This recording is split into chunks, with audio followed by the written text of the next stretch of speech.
Greetings to all my friends, family, and members of the MK Party. I speak to you today not just as a citizen, but as someone who has always taken seriously the obligations of democratic participation and constitutional fidelity. This is not an easy message to deliver, but it is necessary.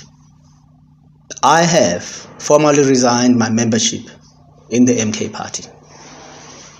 My decision did not come lightly.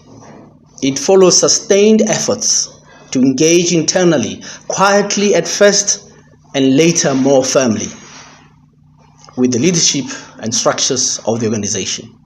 I sought alignment between the internal governance of the MK Party and the rights enshrined in Section 19, subsection 2 and subsection 3 of the Constitution of the Republic of South Africa.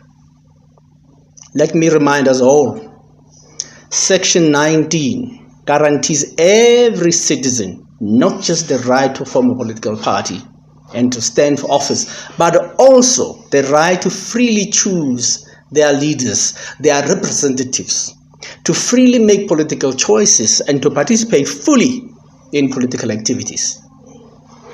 A political party that claims to operate under the principle of democratic centralism, but then bars its members from nominating or electing their leaders, is in effect placing itself outside the framework of the Constitution of the Republic of South Africa.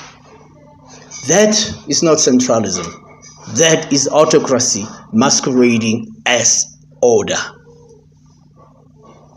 Under the Constitution of the Republic of South Africa, the supreme law of the land, no organization is above accountability. Remaining in a political structure that refuses to subject itself to its own membership, let alone the law of the Republic, is not just a matter of discomfort, it is complicity. I could no longer sit as a silent spectator while being a member in good standing. That would be a betrayal of my own principles and for the legal and ethical standards we are all bound to uphold.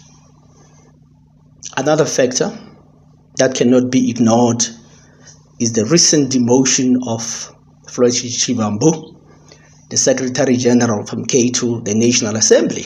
You see, when decisions of such significance are made without transparency or consultation, it confirms a pattern of leadership that installs itself, shields itself from accountability, and drifts further from the people it claims to represent. This kind of internal culture is not only legally indefensible, it is politically unsustainable. No party, no movement, and no cause can outlive its own legitimacy. To all those who are watching closely, I say this: our democracy is still worth defending.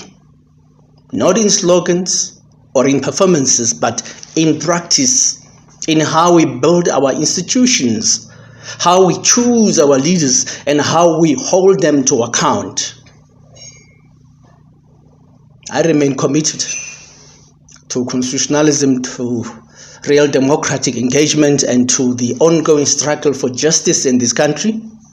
But that struggle must be waged within the bounds of the law and not in defiance of it.